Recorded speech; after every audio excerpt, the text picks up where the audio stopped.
But first, we briefly address a story that the media mob and Democrats are obsessing about. Wall-to-wall coverage, 48 hours and counting. Yes, Congresswoman Liz Cheney was booted from her GOP leadership position after months of nonstop negative remarks about Trump and those who support him. Now the media mob and Democrats are treating Congresswoman Cheney like she's some modern-day martyr. She is not. I see, Liz, today you're a hero. You actually gave your first interview to MSDNC, NBC, the first exclusive. Wow, that's the same network, I believe, if we go back. Yeah, it was referring to your dad as a war criminal and should be tried, and a criminal with Halliburton and all sorts of other allegations. You may want to refresh your memory.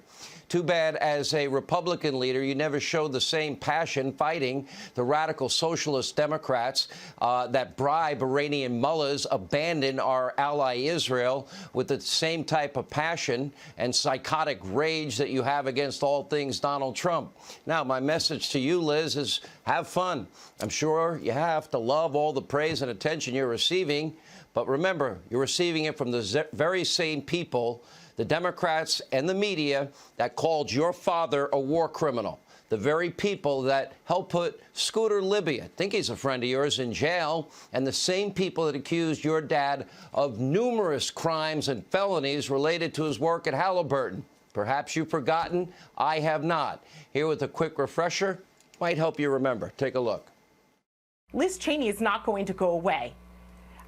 She is going to continue to stand up for what she believes in, and as long as she is there and as long as she has a microphone, she is going to be able to, she's going to say, "This, I'm not going to go away." Once upon a time, it was just the liberals who used to scream war criminal at Dick Cheney in public. Now it's something the whole family can enjoy. I do commend Lynn Cheney for her courage, for her patriotism, and I wish her well. Perhaps this challenge will make her stronger. I don't know. If we go back to Dick Cheney, Darth Vader tactics, then President Obama thinks it's not going to work. Liz Cheney is daring them to do this, daring them. She's telling the truth. She's telling the truth, and she's saying, fine, kick me out. All right, Liz, enjoy the sanctimonious ranks of the Never-Trumpers. I'm sure you'll love Joe's new Green Deal socialism and his weak appeasement foreign policy that will make the world and the United States less safe and less secure. Let's see how long it takes before they start trashing you and your father again. And by the way, for the record, you were not canceled. You were removed from leadership because you put your selfish agenda ahead of the party's agenda, and the caucus fired you from your leadership position for your failure to lead the agenda. You will likely be canceled, but it will be the people of Wyoming that cancel you, but that's not till Election Day. You have plenty of time to soak in all the love from Democrats and your new friends in the media that were so kind and so loving to you and your family and your dad and your mom. Just wonderful people. Good luck with your new friends. We turn to a much more important story, and that's Joe Biden's ongoing gas crisis, now causing what is dire issues up and down the entire east coast of the United States. Look at these maps. Today, over 50% of all stations in Virginia, they ran out of gas. North Carolina, 70% of gas stations out of fuel. Georgia, 40% of stations ran out of fuel. Look at this map. Eric Erickson tweeted out earlier today.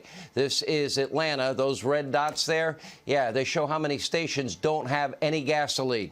Multiple states, Florida, Tennessee, Alabama, D.C., and about a half a dozen others also experiencing serious shortages tonight. Meanwhile, extremely long lines forming at the stations that still had fuel.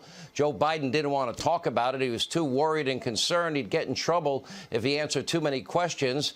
And his staff threatened, I guess, not to give him his hot cocoa before his afternoon nappy. Take a look. Thank you. What's your take on the end of your meeting, sir? Were you optimistic coming out of it today? Which one of the 12 I've had? Pelosi, Schumer, and the crew. Infrastructure, sir, and in particular... You guys are bad. I'm not supposed to be answering all these questions. I'm supposed to leave, but I can't resist your questions. Joe, who are you going to get in trouble with? Joey, I know you forget.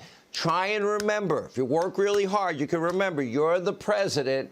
If you practice every day, over time, you should be able to recall that at a moment's notice. Let's make that a big goal for the future.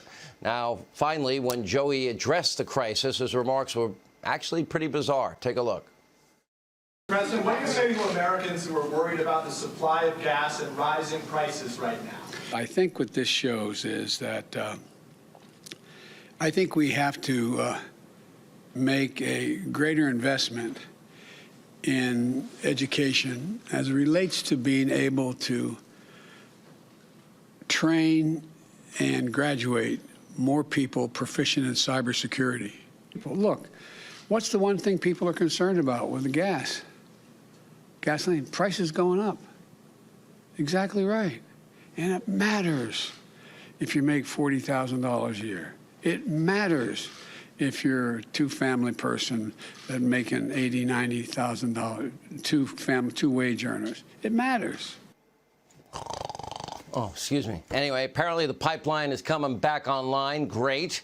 But remember, this happened, Joey, because Russia, linked hackers did it to this country, Joe.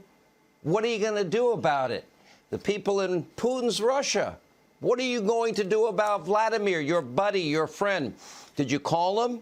If you didn't, maybe you can enlist Hunter to call him. He's friends with Russian oligarchs. He's even convinced Russian oligarchs to send him millions of dollars with no experience. Maybe he can do this job.